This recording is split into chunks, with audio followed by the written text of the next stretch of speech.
In the dangerous field of geopolitics, one must often treat the enemy of my enemy as my friend. But all the more frequently, the enemy of my enemy is also my enemy. That's a powerful article right there, and gives a real picture. And I actually think it's kind of nice to Chrystia Freeland, right? Like this idea that she has this romanticized view that the Ukrainians are working for their own independence and we are going to help them, and then they'll carry forward as like normal people would, right? When in reality, she's outright working with neo-fascist and neo-Nazi organizations. Like, it's a very scary moment to realize that the future leader of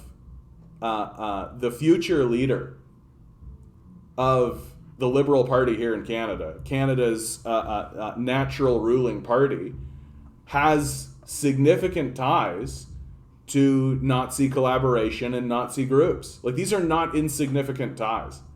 So it's very, very, it's deeply unsettling to me that this is occurring here in Canada. So, Chrystia Freeland, as we move forward, I think my favorite part about Chrystia Freeland's ascension to power is how much the media is going to completely ignore this. This is why I feel like I need to talk about it regularly, right? And why I need to constantly bring it up that, like, hey, have you noticed that Chrystia Freeland has pretty significant ties to Nazi organizations? Hey, Chris, how you doing, bud? As an Indigenous Canadian, I can't tell you how afraid I am of Canada and America becoming more fascist and racist. It's a nightmare. Yeah, dude. Yeah, like, why, Chris? Is there some kind of dark history that neo-colonial fascists have inflicted upon minority groups here in Canada?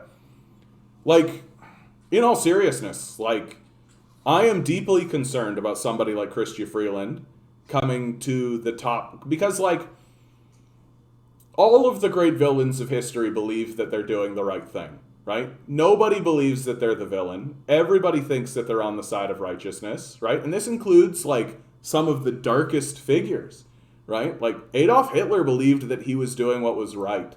Like, he believed that he was doing righteousness. He didn't see himself as a villain, right? And this, it's the externalization of evil, right? That I am morally pure and you are evil, that gets lots of people in lots of trouble. And more I see that from a figure like Chrystia Freeland, that she genuinely does believe she's doing good while selling weapons and training literal neo-Nazi groups. Because, oh yeah, neo-Nazi groups, sure, they're neo-Nazi groups, but they're fighting against the commies, right?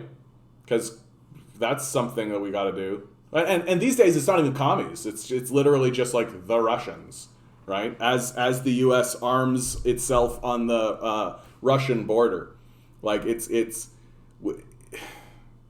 so it's this old kind of Cold War view that Freeland is carrying through, and really, like, it's well, if that happens, imagine how much worse it will be here. Like, I hope that this message sort of pierces through, that, like, I don't trust these liberals at all. Like, I feel like I'm looking at, like, a far-right party, right? Like, that, sure, you could create a narrative that says Freeland sort of is unwittingly or is well-meant or any of that kind of stuff, if you like. It doesn't change the fact that she's doing it. Doesn't change the fact that she's positioned herself to become the leader of the party. And if that's the case, like, that makes the Liberal Party a fairly far-right party, right? Like, they're not going to pass anything to benefit the populace. They're not going to pass anything to actually, and anything they have had to pass throughout this pandemic period, they're swiftly working to dismantle. So, like, by what reasonable, like, by what rational position am I supposed to actually put my support behind somebody like Freeland, right? And, like, especially as these conservatives are beginning to realize, oh, we can just lie. Oh, wow, we can just lie, right? We can gain huge support in the populace if we just tell enormous lies. And so you have this, like, conservative party that seems to be moving more to the left, while you have a liberal party that seems to be declining into the right. And at what point do we say, like, oh, like, what's the difference? Like, what's the difference here? Like, just the platitudes that they tell seem to be different. Yeah, liberals are proof. You can't ally with capital and maintain any ethical integrity. That's exactly right. That's exactly right. That even if they went into the conversation meaning well, right? Even if they believed themselves to be doing what was right and what was good for the populace, capitalism will not allow that to happen. It can't allow it to happen. It structurally won't happen. Yeah, silly commie, if fascist ideas were so bad, the free market wouldn't like them so much. Well, the problem is that violence is always appealing, right? We love violence as a people. Like, violence it's built into us.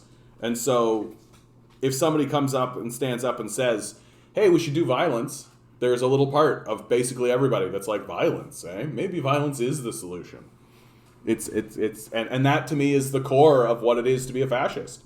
That if you are, like, this is why I say, like, I've got no problem with people like locking up Nazis and stuff. It's like, because to be a Nazi, the first thing you have to say is, I want to destroy a minority group.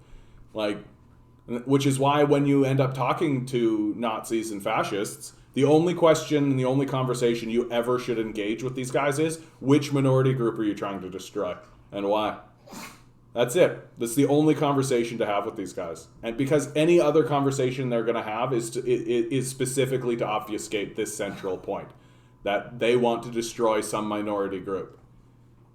I get very concerned that at the same moment where there is a rising fascist movement occurring in the United States coming up from the Republican Party, that at the same moment that's happening, we are going to have a granddaughter of a literal Nazi collaborator who has sold weapons and trained Nazi militias in Ukraine be the leader of the natural ruling party of Canada. It's very, very, very, very concerning to me. It's very concerning to me that this is the conversation that we are finding ourselves in. And you just know that the liberals are going to double down on the, like, vote for women, feminism angle, like that whole thing, and just funnel everything into straight up gender politics. Do not have a class conversation. Do not have a conversation about how we're terrible neighbors, right? Do not have a conversation about foreign policies, right? Any of that kind of stuff. Don't talk about the hardships that people are going through. Try to make it all about gender and all that kind of stuff. Hopefully the populace is exhausted with that and won't go along with it, right? Hopefully. But because it's just kind of cringy and embarrassing to me at this point. Like, you're genuinely telling me that we're going to be 40-year-olds, like the millennials are going to be 40, and we're still going to be voting along lines of just like, well, she's a woman. It's women power now, right? And we're literally not going to take a look and ask, like, hey, is she a fucking Nazi, right? Is she a grifter? Right? Like, we're not going to be adults about this at all. Like, we're not going to have an adult conversation about this at all. We're literally just going to be like, yeah, women power. Really? Like, fuck. I am a believer in the idea that someone can be like, yeah, my grandfather or even my father was like this. I don't agree with that, and I'm going to prove it to you. Right? I am sort of on board with that idea, and I was on board with that with Chrystia Freeland. Like, I was on board with that with Chrystia Freeland, right? Until I realized she's selling weapons to these guys. Like, actions speak louder than words, right? So if she's walking around denying ties to her, like denying her Nazi collaborating grandfather in the first place, and then simultaneously selling weapons to Nazis. Like, if I found out my grandfather was a fucking Nazi collaborator, I 100% would be walking around saying, like, I am learning from the mistakes my grandfather made in order to avoid them and to be a better leader for the people of Canada. That's exactly the shit that I would say. If I was Chrystia Freeland, that's exactly what she should be saying. Because, but it doesn't matter, because the media isn't actually going to talk to her about this.